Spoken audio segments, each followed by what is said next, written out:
Honey, Makoche, that you and Okit Hoppy. When he shows you each other that Chaoji can not tell Hidapi. Naku Mrinat Hagapi, then on keep the copy. Tiwai we upon Rikiana. Na papik that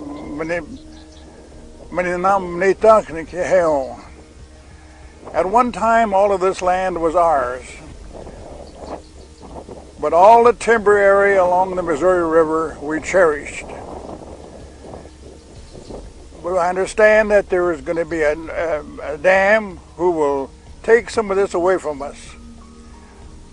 Beside that, there'll be about 80 some families who will move out of the bottom area and going up on the top of the rise due to the flooding of the Fort Randall Reservoir. After my first discharge from the military in 1946, I became the tribal leader of this, and Fort Thompson was a beautiful location. And the reason for that, all of the agency, the Bureau employees reside in the square. And there were stores, 2 stores. There was a LaCroix's, and then there was Went store were there, and I started working for the government as a groundskeeper, I guess, and we did everything. But then at the same time, I was the first tribal chairman, and the difficulty was the government, the Corps of Engineers and the Bureau of Indian Affairs went before Congress to tell them that what the Pick Sloan plan was to do was to inundate thousands of acres of Indian lands. But they never told the Bureau of Indian Affairs, or never told the tribes that this was going to be done.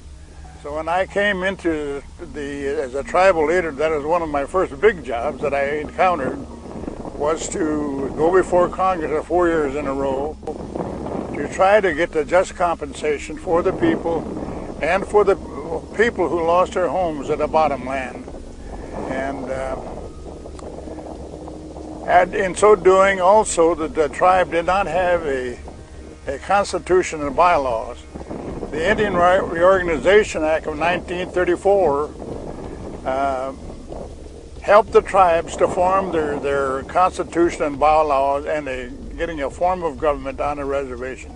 But the Crow Creek tribe did not accept the Wheeler-Howard Act, and therefore it was about 10 years afterward, my job was to go before Congress to get an administrative authority to form the government on the Crow Creek Reservation.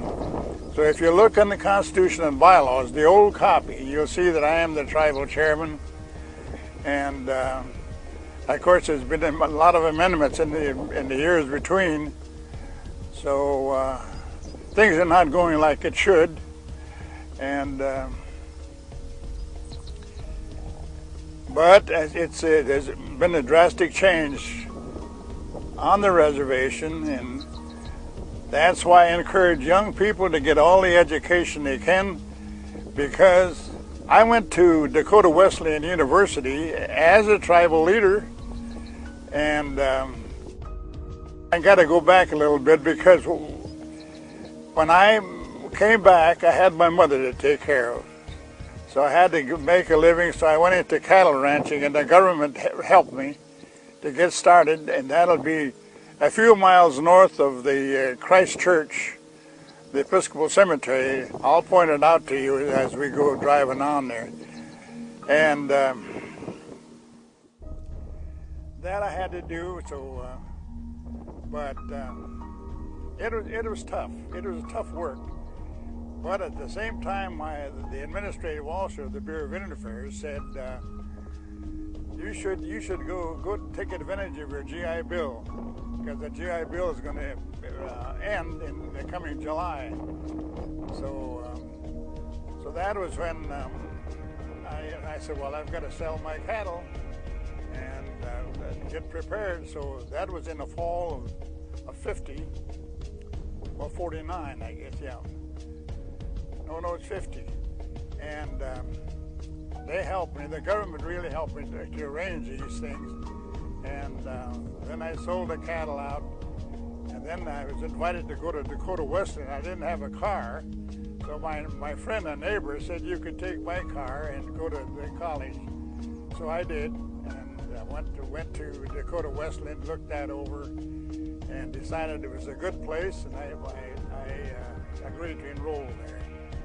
And so, but I went 3 years, summers and all, and got my degree, BA degree, and I think it was the best thing I ever done in my life, was to get that college education, because as I told the people at the first meeting about 4 or 5 years ago, that I said I've held some of the best jobs in the Dakotas, because I worked for the Bureau of Indian Affairs on Standing Rock, and then I worked for the 3 governors of South Dakota, and then as a tribal leader, doing all these things for the tribe.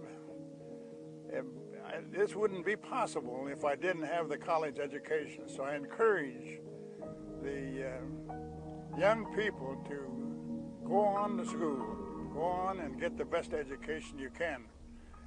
Now, my children typify what I am saying. My oldest son is one of the top Bureau of Indian Affairs employees at Phoenix, Arizona. And then I got another son at Albuquerque who is an architect. And then I got another son at Lincoln, Nebraska, who is a police officer. He's ready to retire, but he's too young to retire. And in fact, he's going to call me when I get home. He tried to call us when we was at the cafe in Pier before we left today. But and my daughters have master's degrees. Jana, who is fully handicapped, is probably better qualified than a lot of our social workers. She has a micro-sociology degree from University of Nebraska, and Mary has almost finished her master's degree out of Wichita, Kansas. So they're well educated, and they're making their own way. And my son Joe, of course, he's a college graduate. He's working on his master's, and he's a principal of the high school at Crow Creek. And I think that typifies what I stress to young people today. And with that, I hope that I've given them a message that they can take and tell their children. Thank you.